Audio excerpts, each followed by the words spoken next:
somehow skip 38 because I realized 38 was okay. Thank you for that. uh, I thought 38 really didn't focus on Joseph at any point, but rather talking about Judah and the wife and the son and all those inheritance things that Evans was talking about. So I'd really like to be as quick as possible so that we can try to get something from the study. So Joseph, as Isaac mentioned that he views Joseph as a dreamer. Most of the time I viewed Joseph as a that guy who could withstand temptations from ladies, and this at this point it is Potiphar's wife. But let me just start from 37, and I take us to, I think 45 is where the major point is when it comes to Joseph, from my interpretation, or rather my understanding on the life of Joseph. So 37 talks of Joseph's dream, and Joseph is sold into slavery. So Joseph had 12 brothers. I think we're all aware of that. And he was the youngest, and he was loved by the father. And I'll be mentioning one of some few scriptures here and there so that we can follow through.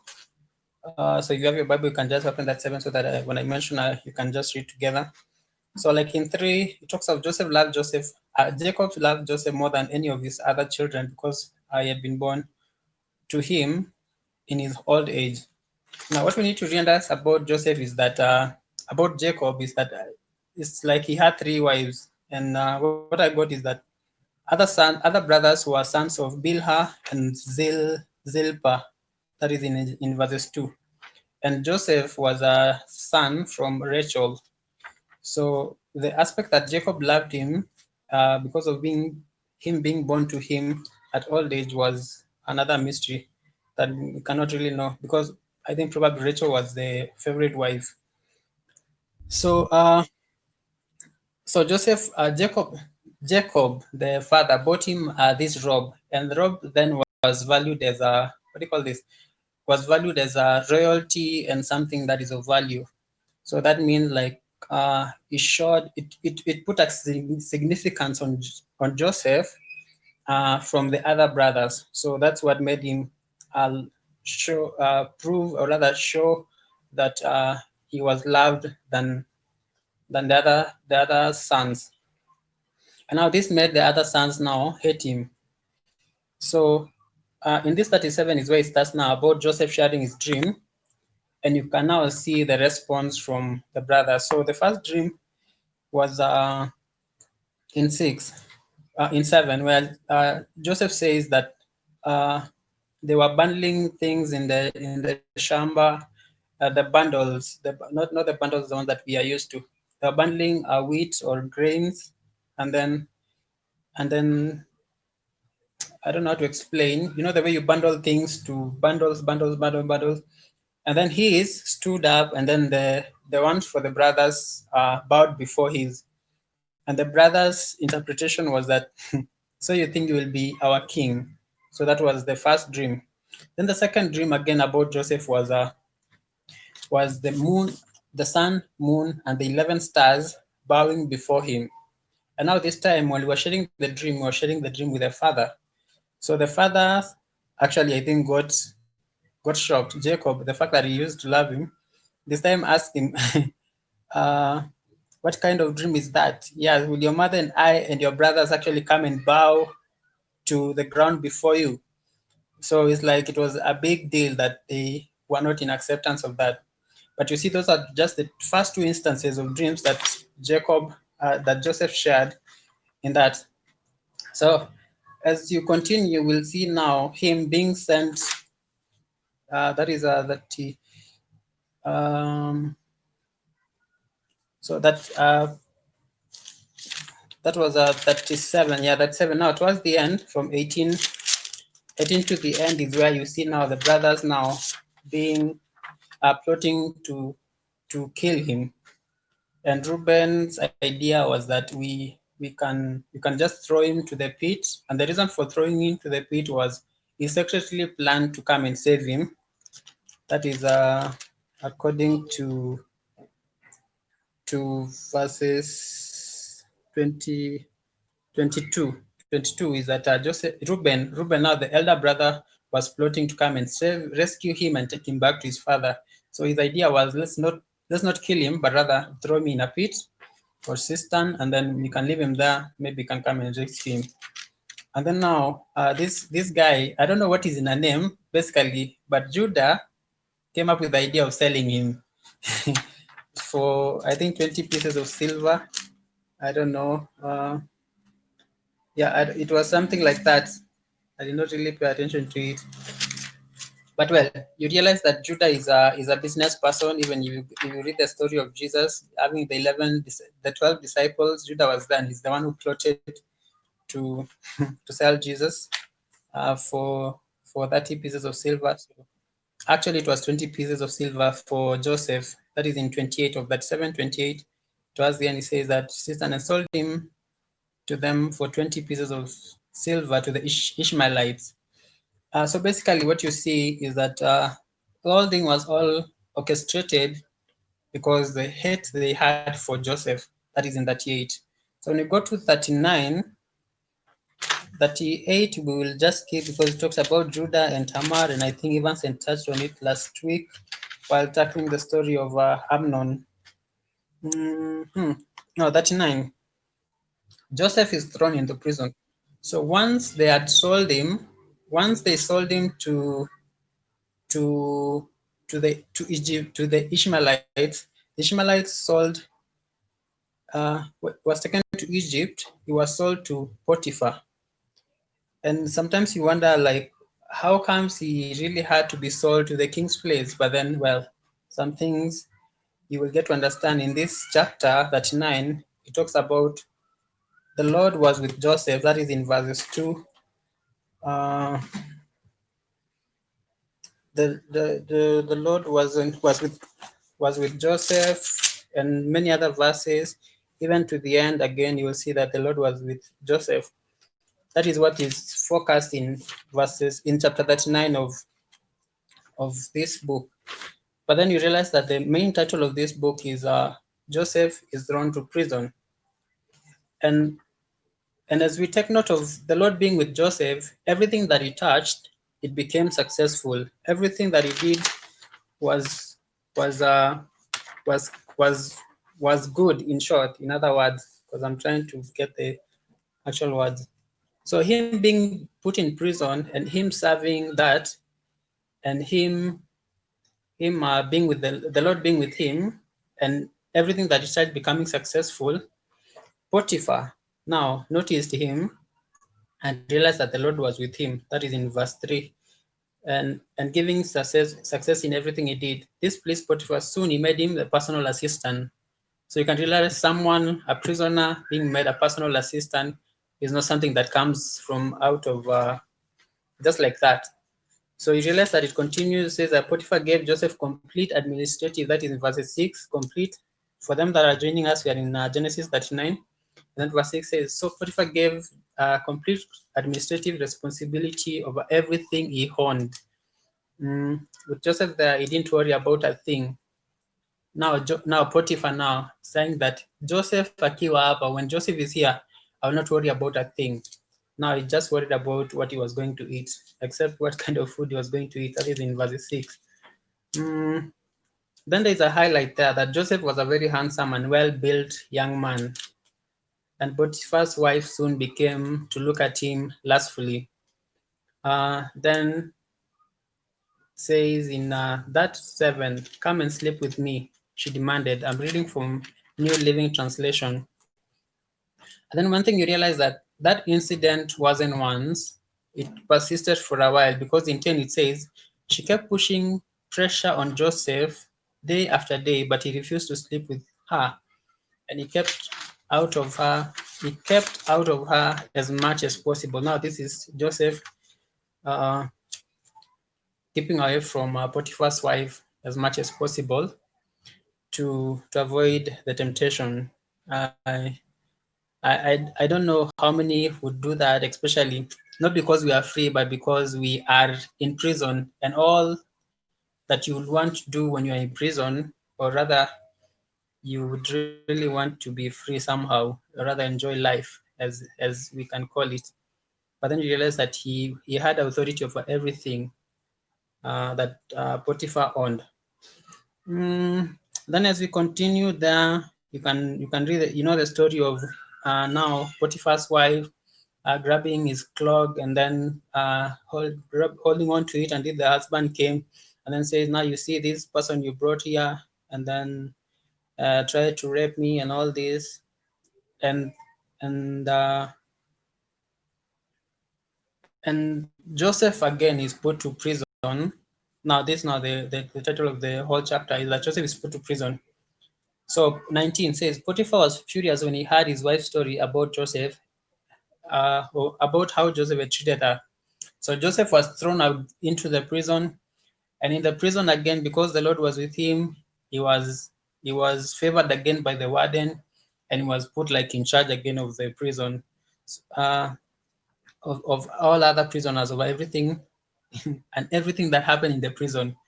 So I think that's one of the things that we ought to cherish, that when the Lord is with you, I think things should go well for you in most instances.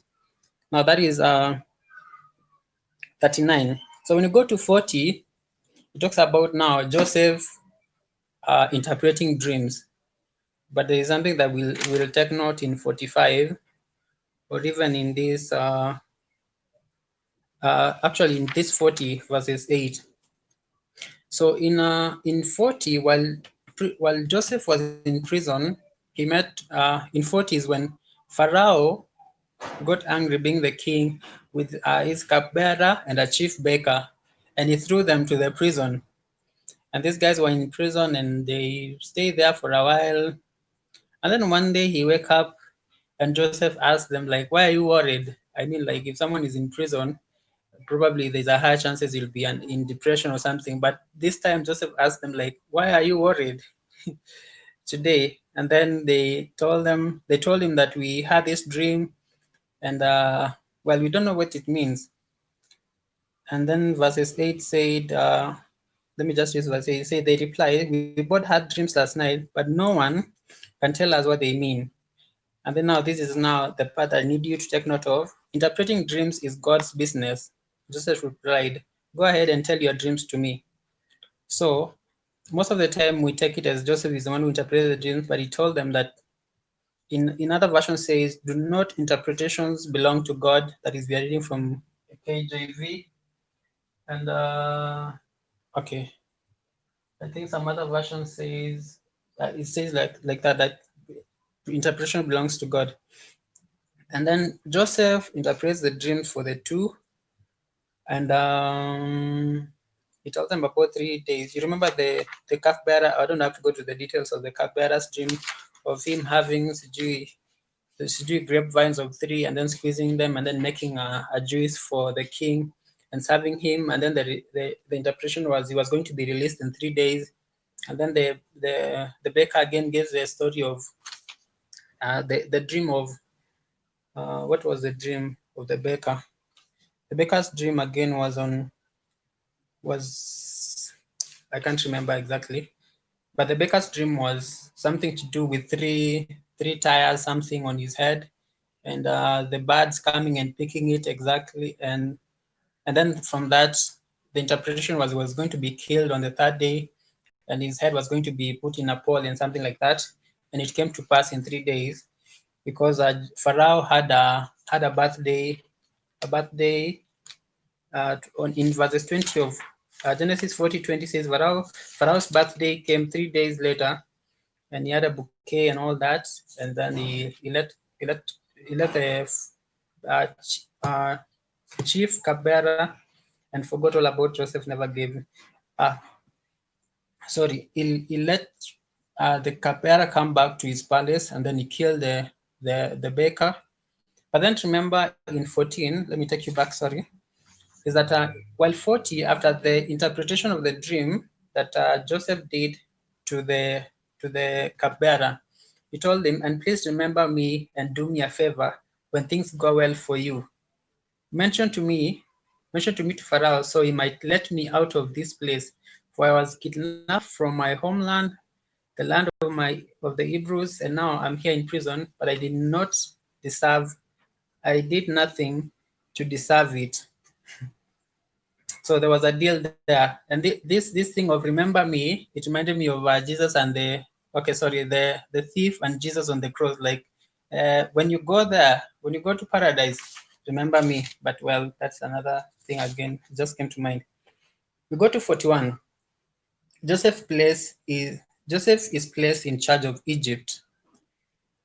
This is where now the king now Pharaoh is dreaming now, and Pharaoh's dream came in two tiers, or rather, came two different dreams, but they actually meant the same thing. So this is 41, Genesis 41. So Pharaoh's first dream was he was in Nile River, and then there were seven fertile cows came out, and then again some seven scrawny, thin cows came and ate the fertile cows. And then the second dream again was the head of seven heads of healthy grains. I think they were wheat then. Seven healthy wheat was there, and then there came again of those unhealthy seven wheat heads, and then those unhealthy eat the healthy, and they still remain to be unhealthy and all that. So the Pharaoh now called for magicians. If you can check in 8, it talks about Pharaoh calling for magicians to come and help him interpret the dream, because this dream happened like in one night. Like after the first one happened, I think he woke up and then he went back to sleep again, and then this other dream came. And then now he woke up, I think maybe disturbed in the morning, and maybe Joseph wasn't there to ask him, like, why are you disturbed? Like he asked the other prisoners. So yes, he asked for magicians to come and ask him to come and interpret the dream for him. And then the magicians say that no one couldn't tell him what the actual dream meant. This is where now the cupbearer came in and says that today I've been reminded of my failure. That one day you were mad at us and you threw us to the prison. And while we were in the prison, we dreamed our dreams. And there was this guy there who interpreted our dreams, and they came to pass on the third day. And the third day you called me to the palace, and then you killed the baker. So this guy is called Joseph and he's there. And then you see now 14, Pharaoh sends out for Joseph. And then Joseph comes in 16. Let me start from 15, and it's getting interesting here. Then Pharaoh said to Joseph, I had a dream last night, and no one here can tell me what it means. But I have heard that when you hear a dream, you can interpret it. And this is the best way to fail an interview if the president calls you because of your expertise. Uh, because of your expertise, Dennis, the president calls you to come and help him solve the issues that he's having. And you say, as 16 says, it is beyond my power to do this. Joseph replied, but God can tell you what it means and set you free and set you at ease. So you realize that Joseph is called and he doesn't really take credit on the interpretation of the dreams, but he says, it's not I, it's beyond my power to do this. That's my version says, it's beyond my power to do this, but God can tell you what it means and set you at ease. That is in 16. And then Joseph continues now to interpret the dream about the 7 cows and the 7 grain wheat, that in 7 years we're going to have fertile time or fertile season, where we're going to 7 years of prosperity and then 7 years of famine. And well, I wanted to give the meaning of famine in Greek, but it's pointless. Sometimes you just have to take things the way they are. Or rather, sometimes you use Greek to show that you know too much, but well, I don't know the meaning of famine in Greek, or why would I pick on famine in the first place? So wise man needed. So after from 25 to 32 is where Joseph interprets now the dream of 7 years of prosperity and then 7 years of famine that were to follow. And then from that, then you go to 33, and this is where I guess now the HR at a Joseph Palace, or rather the chief marketing officer, was crafting messages on after Joseph had talked about 33 to 36. Joseph now was giving recommendations on what to do. He said, now therefore Pharaoh should find an intelligent and wise man and put him in charge of the entire land of Egypt. And if you can see, Joseph is giving a recommendation to the king on what needs to be done because of what had happened already. And now this is where I was thinking now, maybe the HR was saying, what is remaining is to put out placards and posters and pin up walls of intelligent and wise man needed at Pharaoh's or rather state house so that you can relate. Intelligent, around Nairobi streets, you find posters like that. Yes. So we're still in 41. So 37. That 7 is where the king was asking now, who can this person be, or where can we find this person? And he goes to decide that Joseph was a perfect person for this, to make the collection of the 1/5. You realize that Joseph had given a recommendation that the Pharaoh should appoint, that is in 34, 41, 34.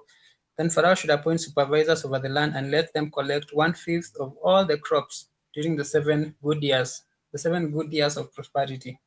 They'll collect 1/5 of all the crops. So Joseph was made now ruler over Egypt, and was put in charge of all that. So it goes to 42. Okay, not before you go even to 42, maybe I can just highlight something, that in these 7 years of prosperity, when Joseph was in charge of, was put in charge of Egypt, there were some good things, there was some fruitfulness in the land. Even Joseph was given a wife. I think these seasons were interesting because, well, if your employer could give you a wife, I think by now I should be having one from JQuat. So he also gave him a wife, that is 41, 45. Then Pharaoh gave Joseph an Egyptian name, Safenath. He was given a name. Sorry, he was given a name first. Safenath Panea. I don't know what your version says because mine has a star, and I know it might change in other versions. He also gave him a wife whose name was Asenath, 45. He was given a wife by the name Asenath, and then she was the daughter of Potipharah, the priest of On. It has a star, so I know in other translations the name might change. And then you can see again in the same 7 years of fruitfulness, or rather prosperity, Joseph got 2 sons. Then the first one he named him Manasseh.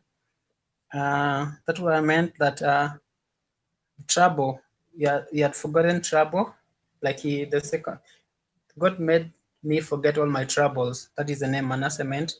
And then the second one was called Ephraim because of fruitfulness. God has made me fruitful in this land of my grief. That's the name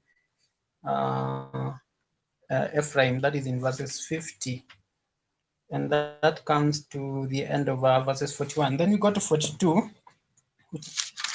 42, 43, and 44. I might not really go to the nitty-gritties because I realized this was like back and forth between Joseph and his brothers.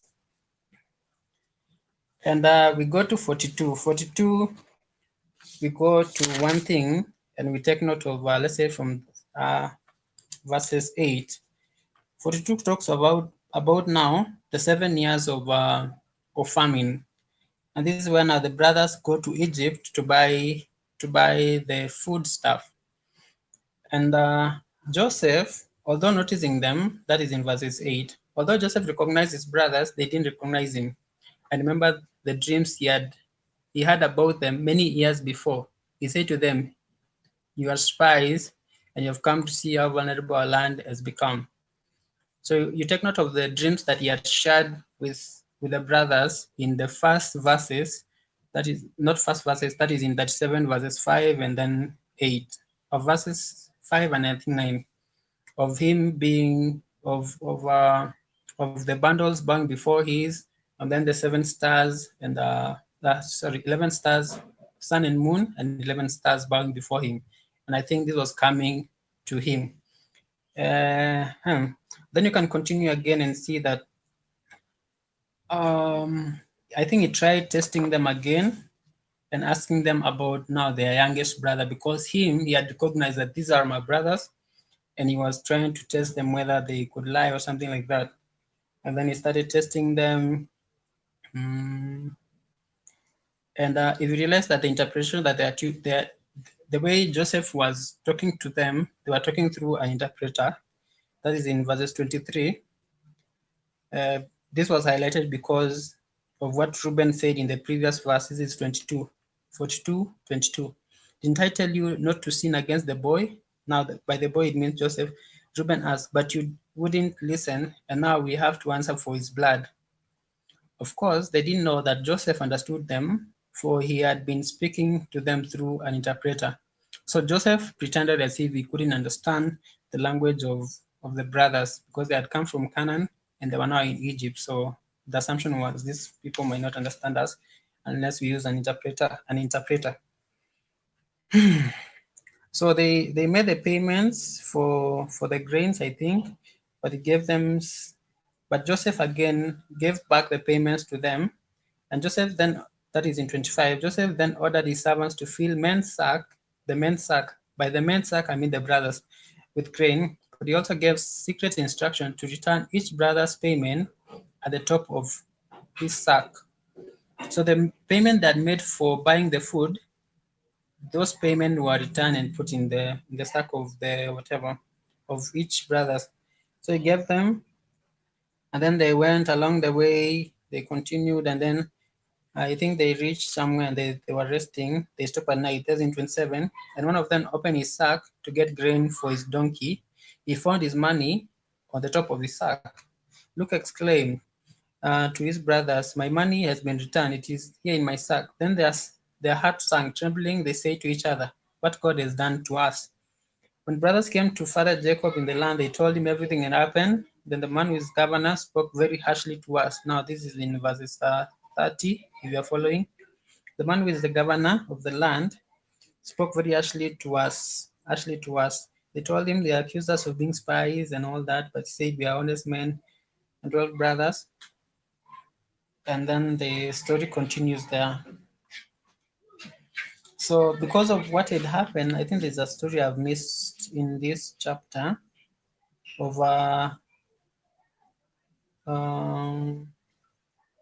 okay, maybe I've skipped something to do with one of the brothers being left there. Because of them not really giving the story of the brother being there, and one of them had to remain so that they can prove that they still have a younger brother who had remained at home. I think because Joseph was testing them. So you see, like robbing me of. So towards the end, when they gave everything to their father Jacob, 36 now exclaimed how Jacob responded, you are robbing me of my children. Joseph is gone, Simeon is gone, and now you want to take Benjamin too. Everything is going against me. Now this is because Benjamin remained as ransomed for them, as ransom for them to come back again, or rather, Benjamin to remain in prison instead of all of them remaining, because he had told them that he is going to keep all of them, or let the other brothers, he was going to keep all of them, but then he saw, let me just keep one of you so that all of you, the rest of you can take your grains back home. So Benjamin had to remain in Egypt. So the story goes on again, and I think we can now go to 43.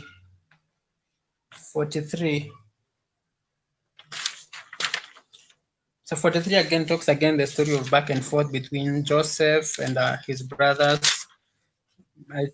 Much of the stories here in 42, 43 was about him and the brothers, which I think I did not really give much attention to it. But much of it was Joseph finding out about his brothers, about his father, whether he was alive or not. And then yeah, and then they went to, now I can go to 44. I might not really point out in anything in 43. Then 44 is when now Joseph sets them up again with the silver cup, with his personal silver cup at the top of the younger brother's sack, along with the money for his grain. That is why they were leaving. 43 is when they had come back again, and then now 44 is when they are leaving. So when his brothers were ready to leave, Joseph gave instruction to his to his palace manager, fill each of their sack with this is one, fill each of their sacks with as much grains as they can carry, and put each man's money back into his sack. They put my personal silver, then put my personal silver cup at the top of the youngest brother's sack, along with the money for his grain. So the manager did as Joseph instructed, and then they let them go. Then after a while, he told his manager again to follow them, and then they told him like some one of you has stolen something, and then they had to check, they had to find it in one of the in Benjamin's sack, and well, the brothers didn't know about it, so they made promises like, if you find it among us, let this person be killed. What was the yeah, they said something like that, if I'm not wrong. They said, what are you talking about? Because they had proven their innocence last time, that they returned the money they had been given back.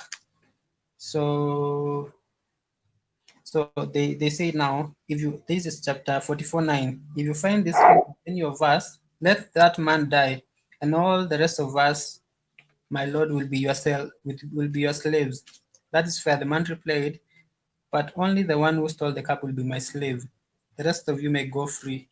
So just like they were setting up Benjamin to remain with him.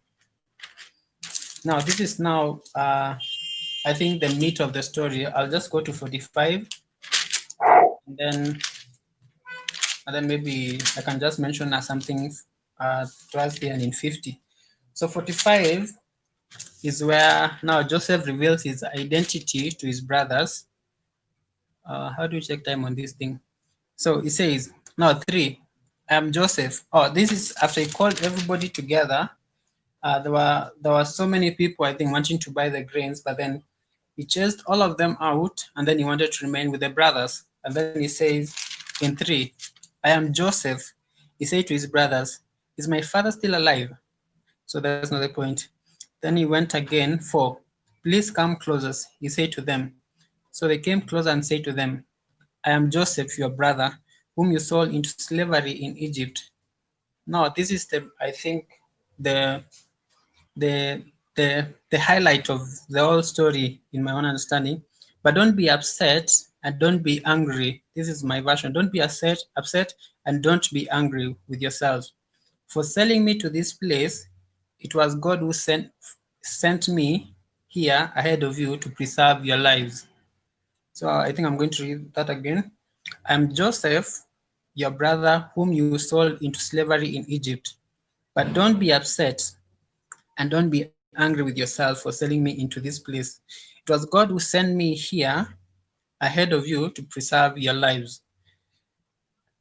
I think for me, that has been the highlight of the reason Joseph had to go all through all that. The brothers was just part of the reason he had to be sold in the first place. You see, the funny thing is that this story somehow relates to the one of Jesus, that it was Judas who sold him, or rather agreed, or rather convinced the brothers that he should be sold for 20 silver of coins to the Ishmaelites who are going to Egypt. And then going to Egypt, he was sold to Potiphar, and the story goes to Potiphar. He becomes Potiphar's personal assistant, and then he's given administrative uh, advantages over everything he owned. And then it's like the story wasn't working out, so someone again had to spoil for him, so he goes to prison again. He becomes friends with the warden, and the warden trusts him again and gives him control over everything in the prison and everything that was happening in the prison. And then again, he helped someone who was in the prison who was close to the king. And this is the cupbearer. Then the cupbearer, 2 years later, remembers the story that had happened with someone in the prison. And then he gets him from the prison. Then he comes now to the king's palace to interpret dreams. And then interpreting the dreams, uh, he gets the position of being in charge of Egypt. And then, well, you see where he is right now. He has to meet his brother and he has to tell them, it's a fact that you people sold me. It's a fact that you people hated me. It's a fact that you people did all these things towards me. But the point is, don't be hungry, don't be upset with yourself for selling me to this place. Because it was God who sent me here ahead of you to preserve lives. So the funny thing is, there's the aspect of the dream again. Joseph giving two dreams of him, of the bundle of wheat, or the bundle of sheaves, the bundle of sheaves bowing before him, and then again the sun, moon, and stars bowing before him. You know, those are the things that sometimes you hear motivational speakers saying, "Follow your dreams." But in my own perspective, it seems like Joseph's dream followed him. If it was him saying that I understood this dream that one day I'll be the king and one day you people will bow before me, it means like Joseph would have done all he could to become the king. But you realize that he just shared a dream and him shared whatever he shared. And if you realize again, the scripture say that they hated him more because of sharing that dream of him becoming the king over them. So it showed like the dream followed him rather than him following his dream. Well, I can be the worst motivational speaker if I'm to go by that story. That don't follow your dreams, let your dreams follow you. Well, that is, I think I can conclude by that. Um, and then it continues now. So 50 is where Joseph comes, rather succumbs to life or something like that. So I will read from 14, from now 46 to 49. It talks more of Jacob and until his death. Now he's dead. His death. That is after him uh, getting to know that his son Joseph was alive and him fighting to go and see him, and then he went and saw him and they stayed with him and everything else that happened. And then 50 now, 29 to 33 talks about him now dying peacefully uh, after giving some few certain instructions. So 50 talks about Joseph again, and then from 14 to 25 talks about him now. After the father died, the brothers were worried that now because our father is dead, so this guy might now avenge what we did to him, and probably because when the dad was there, he wouldn't have done anything to them. He probably favored it, but now that the dad is there, who probably acted as the shield, he will now just he will now reveal himself, and I think that's where Joseph. This is shown in 50 verses 15. That actually from 14 to the end, it talks about Joseph reassuring his brothers that he wasn't going to punish them because of whatever they did. So 15 says, but now that their father was dead, Joseph's brother became fearful. Now Joseph will show his anger and pay us back for all the wrong we did to him. They said, so they sent this message to Joseph. Before your father died, he instructed us to say to you, please forgive your brothers for the great wrong they did to you. For their sin is treating you so cruelly, for their sin in treating you so cruelly. So we, the servants of God, of your father, beg you to forgive our sin. When Joseph received the message, he broke down and wept. Then his brothers came and threw themselves down before. Look, we are slaves, they said. But Joseph replied, don't be afraid of me. This is verses 19. Don't be afraid of me. Am I God that I can punish you? You intended to harm me, but God intended it all for good. So you see, these are the aspects that you intended to harm me, but God intended it all good for me. It brought me to this position so that I could save lives of many people.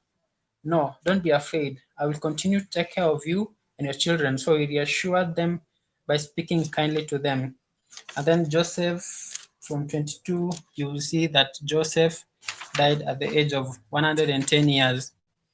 So I think I have shared everything about Joseph, but then I'll just highlight one thing that we need to understand, like the key lessons about Joseph's life. From my understanding, is that what matters is what matters is not so much the events or circumstances of life, but our response to them. And then two, with God's help, any situation can be used for good, even when others intend it for evil. So those are the two key major life lessons on Joseph's life.